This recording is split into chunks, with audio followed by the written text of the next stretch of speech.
Special train से रामेश्वरम धाम की तीर्थ यात्रा। आज ही अपनी सीट बुक कराएं त्रिपुरयात्रा.com पर। दिल्ली में उपराष्ट्रपति एम वेंकैया नायडू ने लाल किले से विजय चौक तक हर घर तिरंगा बाइक रैली को झंडी दिखाकर रवाना किया। देश के सभी लोगों से 13 से 15 अगस्त के बीच हर घर तिरंगा लगाने की अपील की गई है। अभियान के तहत 20 करोड़ तिरंगा फहराने का लक्ष्य रखा गया है। महाराष्ट्र में 54 दिन में जारी सियासी संकट पर सुप्रीम कोर्ट में आज उद्धव और एकनाथ शिंदे गुट की ओर से दाखिल 5 याचिकाओं पर सुनवाई होगी। सोमवार को शिंदे गुट ने हलफनामा दाखिल कर उद्धव की याचिका को खारिज करने की मांग की थी। शिंदे गुट ने कहा है कि उद्धव ठाकरे ने विधानसभा में बहुमत खो दिया था। शिवसेना ने लोकतांत्रिक तरीके से विभाजन हुआ, इसलिए कोर्ट इसमें हस्तक्षेप न करे। महाराष्ट्र के मुख्यमंत्री एकनाथ शिंदे ने कहा है कि लोगों द्वारा चुने जाने के लिए उन्हें चुनाव चिन्ह की जरूरत नहीं है। शिंदे ने कहा है कि किसने धोखा दिया है, हमने या किसी और ने। हमने एक बार फिर शिवसेना का प्राकृतिक गठबंधन बनाया और सरकार लोगों की सरकार है। पुणे में एक रैली में संबोधित करते हुए एकनाथ शिंदे ने ये बात कही। बलूचिस्तान में सोमवार को लापता हुए पाकिस्तानी सेना के हेलीकॉप्टर का मलबा मंगलवार को मिल गया है। लास बेला जिले में मिले मलबे में 6 पाकिस्तानी अफसरों के शव बरामद किए गए। इनमें लेफ्टिनेंट जनरल सरफराज अली भी शामिल हैं। वहीं प्रधानमंत्री शहनवाज शरीफ ने कहा है कि पाकिस्तानी सेना के साथ हुए इस हादसे से मैं दुखी हूं। सेना के 5 अधिकारियों की शहादत से देश शोक। देश का एक्सपोर्ट जुलाई से 0.76% की मामूली गिरावट के साथ घटकर 35.24 अरब डॉलर रहा है। पिछले 17 महीनों के दौरान पहली बार एक्सपोर्ट में गिरावट आई है। वहीं कच्चे तेल के इंपोर्ट में बढ़ोतरी के कारण इस दौरान व्यापार घाटा 3 गुना होकर 31.02 अरब डॉलर हो गया। जुलाई 2022 में एक्सपोर्ट सालाना आधार पर 0.76% घटकर 35.24 अरब डॉलर रह गया है। भारत में कोरोना के केस बढ़ने लगे। देश में 24 घंटे के अंदर कोरोना के 17,135 नए मामले सामने आए हैं, जिसके बाद एक्टिव मरीजों की संख्या बढ़कर 1,37,057 हो गई है। वहीं देश में वैक्सीनेशन का आंकड़ा 2,04,84,030 के पार पहुंच गया है। मध्य प्रदेश में भी कोरोना के मामले लगातार बढ़ रहे हैं। प्रदेश में 24 घंटे में कोरोना के 226 नए मरीजों की पुष्टि हुई है। वहीं 200 से ज्यादा मरीज से डिस्चार्ज भी हुए, जिसके बाद एक्टिव मरीजों की संख्या 1000 के पार पहुंच गई है। राहत की बात यह है कि इस दौरान कोरोना से किसी की भी मौत नहीं हुई है। एमपी में संक्रमण दर 2.84% और रिकवरी रेट 98.84% है। इंदौर की एक महिला में मंकी पॉक्स के लक्षण दिखाई दिए हैं। महिला निजी क्लिनिक में इलाज के लिए आई थी, लेकिन संदिग्ध पाए जाने के बाद 54 वर्षीय महिला को आइसोलेट किया गया है। वहीं स्वास्थ्य विभाग सैंपल के लिए भिजवा दिए गए हैं। आपको बता दें, रिपोर्ट आने के बाद ही मंकी पॉक्स की पुष्टि होगी। मध्य प्रदेश में आज से कोरोना वैक्सीन बूस्टर डोज के लिए महाअभियान की शुरुआत हो गई है। प्रदेश भर में 15 लाख कोरोना वैक्सीन डोज लगाने का लक्ष्य रखा गया है, जिसके तहत 4 करोड़ से ज्यादा लोगों को प्रिकॉशन डोज लगाई जाएगी। बता दें कि अब तक सिर्फ 35 लाख लोगों को ही बूस्टर डोज लग पाया है। छत्तीसगढ़ में कोरोना के नए मामले तेजी से बढ़ रहे हैं। 24 घंटे के अंदर प्रदेश में 500 से ज्यादा नए कोरोना मरीजों की पहचान हुई है, जिसमें 135 मरीज राजधानी रायपुर में मिले हैं। जिसके बाद प्रदेश में एक्टिव मरीजों की संख्या बढ़कर 3,360 हो गई है। इस दौरान 3 मरीजों की मौत भी हुई है। वहीं 713 मरीज डिस्चार्ज भी हुए हैं। भिलाई में मानसून के सीजन में फिर डेंगू पैर पसारने लगा है। हाउसिंग बोर्ड कॉलोनी निवासी एक शख्स में डेंगू की पुष्टि हुई है। मरीज की ट्रैवल हिस्ट्री भी पाई गई है। इस साल डेंगू का ये दूसरा केस है। एक संदिग्ध मरीज का इलाज पहले ही अस्पताल में चल रहा है। रायपुर में गोधन न्याय मिशन की बैठक आज दोपहर 12 बजे मंत्रालय में होगी, जिसकी अध्यक्षता कृषि और पंचायत मंत्री करेंगे। इस दौरान गोधन न्याय योजना को लेकर समीक्षा भी होगी। साथ ही गोबर खरीदी, रूरल इंडस्ट्रियल पार्क को लेकर भी चर्चा की जाएगी। केंद्रीय कर्मचारियों के समान महंगाई भत्ता समेत अन्य मांग को लेकर छत्तीसगढ़ के कर्मचारी संघ के पदाधिकारियों की सामान्य प्रशासन विभाग के सचिव के साथ बैठक हुई। मंत्रालय में GAD सचिव कमलप्रीत और DD सिंह के साथ कर्मचारी अधिकारी फेडरेशन से 6 से ज्यादा पदाधिकारियों की बैठक हुई, जिसमें पदाधिकारियों ने साफ कह दिया है कि 12% से कम का महंगाई भत्ता मंजूर नहीं है। कर्मचारी संघ ने मांग पूरी नहीं करने पर 22 अगस्त से अनिश्चितकालीन हड़ताल करने की चेतावनी दी है। बैठक में आंदोलन करने वाले कर्मचारियों की वेतन कटौती का मुद्दा भी उठा है। इसका विरोध करते हुए कहा है कर्मचारियों के साथ गलत हुआ है, जिस पर GAD ने उन्हें आश्वासन दिया है कि कर्मचारियों के वेतन नहीं कटने दिए जाएंगे। दोनों अधिकारियों ने सभी बातें CM तक पहुंचाने का भरोसा भी दिलाया है। बीजेपी महामंत्री जामवाल आज बीजेपी कोर ग्रुप के साथ ही विधायक संघ बैठक करेंगे। वहीं कल प्रदेश पदाधिकारियों, जिला अध्यक्षों और महामंत्रियों की बैठक लेंगे। इस बैठक में मोदी सरकार के विकास कार्यों, प्रदेश सरकार की वादाखिलाफी की रणनीति पर चर्चा होगी। संघ प्रमुख मोहन भागवत 3 दिवसीय दौरे पर भोपाल पहुंचे, जहां वे आज विश्व हिंदू परिषद के सम्मेलन को संबोधित करेंगे। साथ ही विश्व शिक्षा वर्ग के समापन कार्यक्रम में भी शामिल होंगे। मुख्यमंत्री शिवराज सिंह चौहान ने सभी मंत्रियों को आकाशीय जिलों में रात रुकने के निर्देश दिए। दरअसल 15 अगस्त के बाद मंत्रियों के साथ चिंतन शिविर होगा। वहीं मंत्रियों के बाद अधिकारियों को भी 2 दिवसीय चिंतन शिविर होगा, जिसे लेकर सीएम ने ये निर्देश दिए हैं। पीएम नरेंद्र मोदी की अध्यक्षता में 7 अगस्त को नीति आयोग की बैठक होगी, जिसमें सीएम शिवराज सिंह चौहान भी शामिल होंगे। नीति आयोग की बैठक दिल्ली में आयोजित होगी, जिसमें कृषि, शिक्षा, नगरीय और ग्रामीण विकास के साथ ही अन्य विभागों की योजनाओं के क्रियान्वयन को लेकर चर्चा होगी। शिवराज सरकार पीएम नरेंद्र मोदी के जन्मदिन को सेवा पखवाड़ा के रूप में मनाएगी। एमपी में 17 सितंबर से 2 अक्टूबर तक सेवा पखवाड़ा मनाया जाएगा। इसे लेकर सीएम शिवराज सिंह चौहान ने सभी विभागों को कार्य योजना बनाने के निर्देश दिए हैं। भोपाल में शिवराज कैबिनेट ने अहम फैसले लिए हैं, जिसमें होम स्टे योजना में सब्सिडी के साथ पर्यटन और रोजगार को बढ़ावा देने को लेकर निर्णय लिया गया है। इसके अलावा राजभवन में सचिवालय के लिए कर्मचारियों की स्वीकृति दी गई है। वहीं पुलिस अधिकारियों को 19,000 रुपए से अधिक राशि विशेष भत्ते के रूप में देने का फैसला लिया गया है।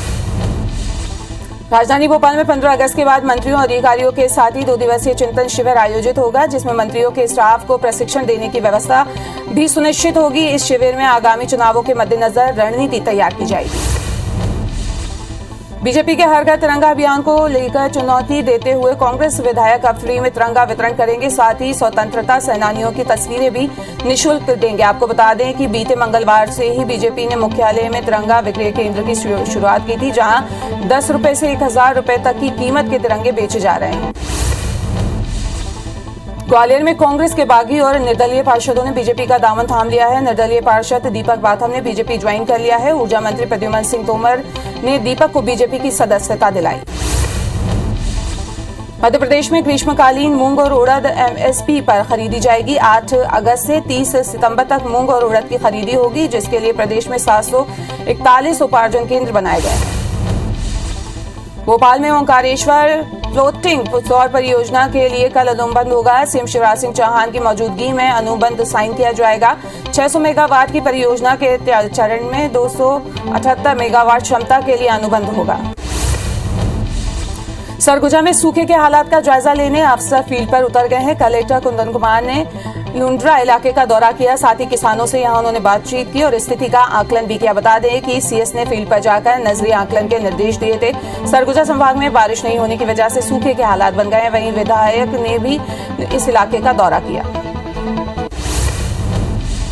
मध्य प्रदेश में बाल अधिकार संरक्षण आयोग ने मदरसों को लेकर जानकारी मांगी है, जिसको लेकर आयोग ने मदरसा बोर्ड को पत्र भेजा है। पत्र में जानकारी दी गई है कि ज्यादातर मदरसे अवैध रूप से संचालित हैं। आयोग ने 1 हफ्ते में पंजीकृत मदरसों की डिटेल मांगी है।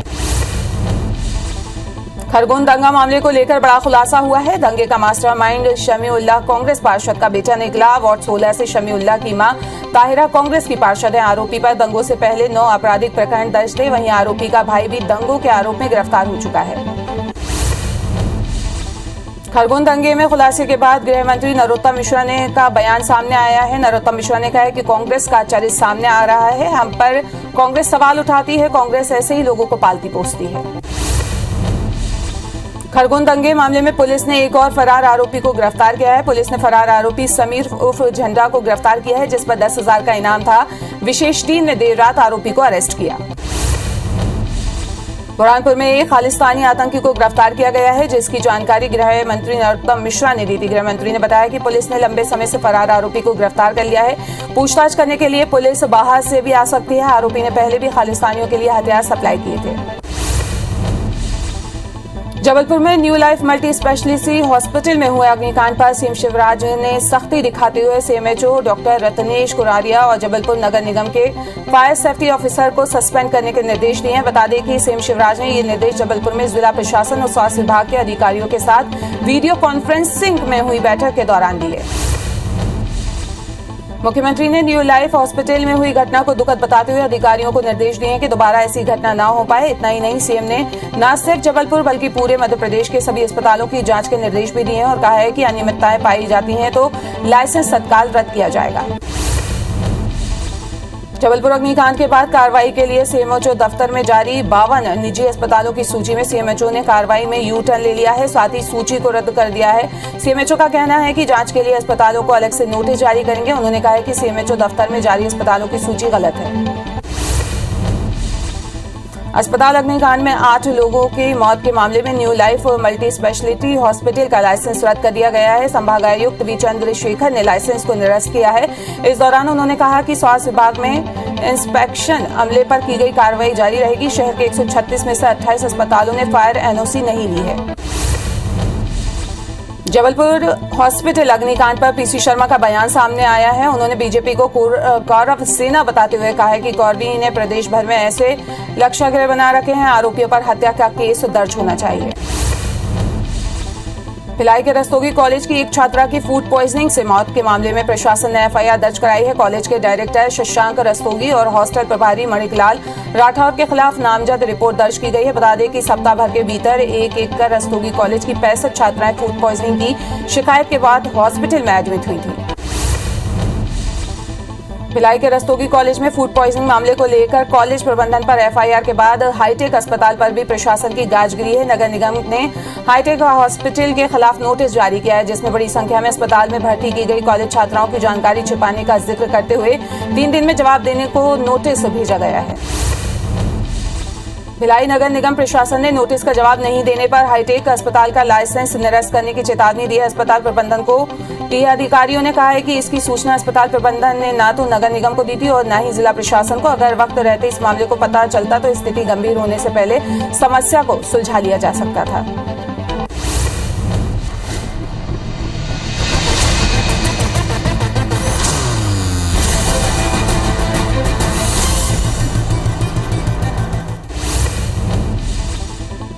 जबलपुर नगर निगम के अधिकारी आदित्य शुक्ला के घर पर ईओडब्ल्यू ने छापेमारी कार्रवाई की है, जहां से टीम ने 6 लाख कैश, 3 महंगी कारें और 6 बाइक को जब्त किया है। ईओडब्ल्यू को आय से अधिक संपत्ति की शिकायत मिली थी, जिसके आधार पर जबलपुर ईओडब्ल्यू और सागर ईओडब्ल्यू ने संयुक्त छापेमारी की है। टीम ने रतन नगर इलाके में स्थित घर में कार्रवाई की है। भोपाल के बल्लभ भवन में ईओडब्ल्यू की टीम के क्लर्क के पदस्थ पर हीरो केसवानी के घर छापा मारा है। इस दौरान टीम को देखते ही कर्मचारियों की तबियत अचानक बिगड़ गई। आय से अधिक संपत्ति की सूचना पर ईओडब्ल्यू की कार्रवाई के लिए पहुंची थी। बैरागढ़ के मिनी मार्केट इलाके में स्थित कर्मचारी के घर पर यह कार्रवाई जारी है। भिंड में नगर पालिका में पियून नंदिनी तोमर के सुसाइड मामले में पुलिस ने आरोपी प्रेमी तौफीक खान को गिरफ्तार कर लिया है। तौफीक पर नंदिनी को प्रेम के जाल में फंसाकर पैसा बेचने और शादी से इनकार करने का आरोप है। नंदिनी की बहन ने तौफीक पर वोटर कार्ड से नंदिनी का नाम जोया खान बदलकर धर्म परिवर्तन का आरोप भी लगाया है। करनी सेना मृतक नंदिनी के परिजनों के सपोर्ट में उतर आई है। करनी सेना के प्रदेश उपाध्यक्ष संतोष ने इस मामले में लव जिहाद का मामला मानकर एक बड़ा आंदोलन करने की चेतावनी दी है। इधर एएसपी कमलेश कुमार इस मामले को लव जिहाद मानने से इनकार कर रहे हैं। उनका कहना है कि कुछ लोग फर्जी वोटर कार्ड और फेक वीडियो सोशल मीडिया पर वायरल कर रहे हैं। जांच के बाद कार्रवाई की जाएगी। इंदौर की भंवरगांव पुलिस ने चंदन पैलेस होटल पर छापेमारी करते हुए अवैध रूप से संचालित किए जा रहे सेक्स रैकेट का भंडाफोड़ किया है, जिसमें पुलिस ने 6 युवतियों और 6 पुरुषों को भी गिरफ्तार किया है। इसमें होटल संचालक, मैनेजर और कर्मचारी भी शामिल हैं। पुलिस के मुताबिक गिरफ्तार की गई युवतियां नॉर्थ ईस्ट और बिहार की हैं, जो अवैध व्यापार करने के लिए यहां पे लाई गई थी। मुरैना में नाबालिग का अपहरण कर गैंगरेप करने का मामला सामने आया है। पीड़िता की रिपोर्ट के आधार पर पुलिस ने 4 आरोपियों के खिलाफ एफआईआर दर्ज कर ली है। चारों आरोपी आपस में रिश्तेदार बताए जा रहे हैं। घटना केलारस थाना की है। पुलिस लगातार आरोपियों की तलाश कर रही है। जबलपुर में 2 दिवसीय गारमेंट एक्सपोर्ट में 2 पक्षों में मारपीट का मामला सामने आया है। दरअसल गारमेंट एक्सपोर्ट में दुकान लगाने को लेकर 2 पक्षों में विवाद हो गया था और बढ़ते बढ़ते मारपीट तक पहुंच गया। एक पक्ष ने दूसरे पक्ष को लाठी और रॉड से हमला कर दिया। इस मारपीट में 2 लोगों का सिर भी फूट गया है, जबकि कई लोग घायल हुए हैं। वारदात के दौरान एक्सपोर्ट में लगी मशीनों में भी तोड़फोड़ की गई है। खरगोन के सनावद रोड पर निजी हॉस्पिटल के पीछे भोकले कॉलोनी के गार्डन में चोरी हुए 1.5 साल के बच्चे को पुलिस ने सिर्फ 7 घंटे में सकुशल बरामद कर लिया है। दरअसल पुलिस ने सीसीटीवी के आधार पर पीछा किया और धार जिले के पीतमपुर में मासूम बच्चे को सकुशल बरामद करते हुए परिजनों को सौंप दिया है। फिलहाल पुलिस आरोपी महिला और उसके कथित पति को हिरासत में लेकर पूछताछ कर रही है। कबीरधाम जिले के पांडा तराई थाना इलाके में पुलिस ने 2 ठगों को गिरफ्तार किया है। ये आरोपी नौकरी लगाने के नाम पर लोगों से पैसे लूटते थे। दोनों ने पलानसरी गांव के रहने वाले कन्हैया लाल के साथ ठगी की थी, जिसकी शिकायत पर पुलिस ने कार्रवाई की है। रायपुर में यातायात पुलिस ने 2 दिनों में नशे की हालत में वाहन चलाने वाले 20 वाहन चालकों पर कार्रवाई करते हुए 2 लाख का जुर्माना लगाया है। पुलिस के मुताबिक शनिवार रविवार को देर रात करीब 12 बजे से 3 बजे तक शहर के अलग अलग इलाकों में एक विशेष अभियान चलाया गया था, जिसमें 12 दोपहिया और 8 कार चालकों के खिलाफ चालानी कार्रवाई की गई। धार के बाग डेहरी मार्ग पर कार और बाइक के बीच भीषण टक्कर हो गई, जिसमें बाइक सवार 4 लोगों की मौत हो गई है। चारों युवक मकान निर्माण कार्य में लगे थे। वहीं हादसे के बाद ग्रामीणों में भारी आक्रोश है। हादसे के बाद बड़ी संख्या में ग्रामीणों ने मौके पर पहुंचकर विरोध जताया। वहीं बाग और डेहरी पुलिस ने मौके पर पहुंचकर मामले को शांत कराया। भोपाल की ट्रैफिक पुलिस ने स्टूडेंट की सुरक्षा को लेकर एडवाइजरी जारी की है, जिसके अनुसार अब तक बस में अग्निशमन यंत्र होना अनिवार्य होगा। इसके साथ ही बसों में फास्ट एंड किट की व्यवस्था भी करनी होगी और स्कूल और कॉलेजों की बसों का रंग भी पीला होना चाहिए। भोपाल में आज से बिजली सप्लाई प्रभावित हो सकती है। दरअसल बिजली विभाग के इंजीनियर्स ने आज से काम बंद कर दिया है। उन्होंने अधिकारियों का वेतन रोके जाने के विरोध में काम बंद किया है। मध्य क्षेत्र विद्युत वितरण कंपनी के अधिकारियों का वेतन रुका है। वहीं अधिकारी घोषणा पत्र का भी विरोध कर रहे हैं। भोपाल के मध्य क्षेत्र बिजली कंपनी ने 3 आउटसोर्सेज मीटर रीडर को बर्खास्त कर दिया है। साथ ही 51 मीटर रीडर्स का वेतन काटा है। वहीं 94 मीटर रीडरों को चेतावनी भी जारी की है। बता दें कि मीटर रीडरों पर मीटर की रीडिंग ठीक से नहीं लेने के आरोप लगाए गए थे। कवर्धा के रणवीरपुर सोसाइटी में किसानों का हंगामा करते हुए वीडियो वायरल हो रहा है, जिसमें किसान ऑफिस में रखे कंप्यूटर को उठाकर पटकते हुए नजर आ रहा है। आरोप है कि सोसाइटी में खाद की कमी से नाराज होकर किसान ने ऐसा किया है। मामले में समिति प्रबंधन और सहायक प्रबंधक का कहना है कि हंगामा करने वाला नशे में था। सोसाइटी में खाद की कमी नहीं है। भिलाई के रस्तोगी कॉलेज में फूड पॉइजनिंग की शिकायत के बाद छात्र संगठनों ने कॉलेज प्रबंधन के खिलाफ मोर्चा खोल दिया है। एबीवीपी ने रस्तोगी कॉलेज के बाहर जमकर प्रदर्शन किया और धरने पर बैठ गए हैं। बता दें कि फूड पॉइजनिंग की वजह से कॉलेज की एक छात्रा की मौत हो चुकी है, जबकि 60 से ज्यादा छात्राओं को अस्पताल में भर्ती कराया गया है। भानु प्रतापपुर के कन्या स्कूल में चोरों ने धावा बोलते हुए हजारों के सामान लेकर फरार हो गए हैं। वहीं चोरी के बाद स्कूल के प्रधान के थाने में जाकर मामले की शिकायत की है। पुलिस ने भी संज्ञान लेते हुए आरोपियों की तलाश शुरू कर दी है।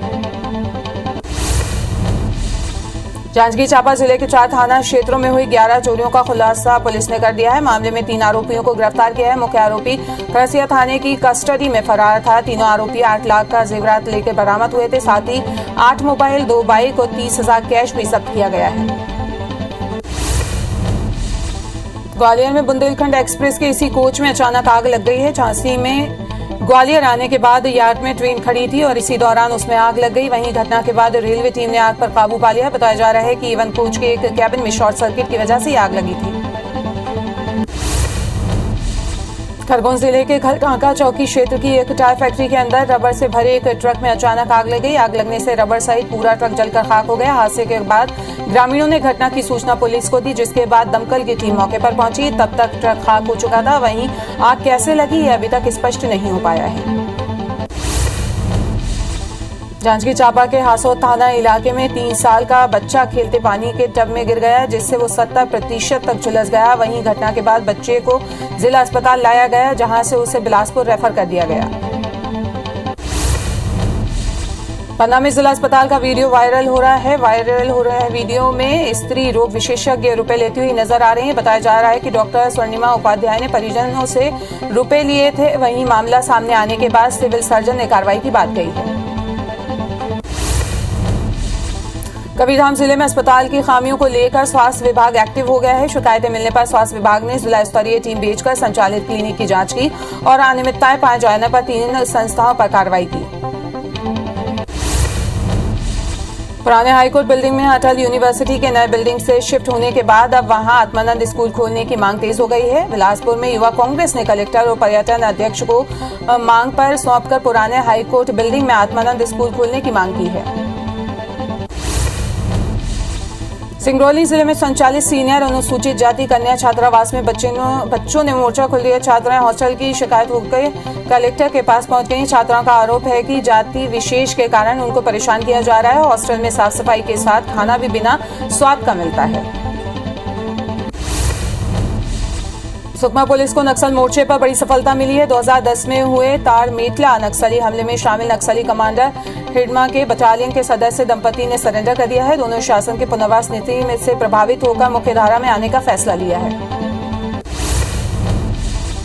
राज्य के सभी जिला न्यायालयों में विचाराधीन कैदियों का वीडियो कॉन्फ्रेंसिंग के माध्यम से सुनवाई शुरू हो गई है। पहले दिन 400 से ज्यादा प्रकरणों में ऑनलाइन सुनवाई की गई है, जिसमें गवाहों के बयान दर्ज कराने के साथ ही दूसरी कार्रवाई संपादित की गई।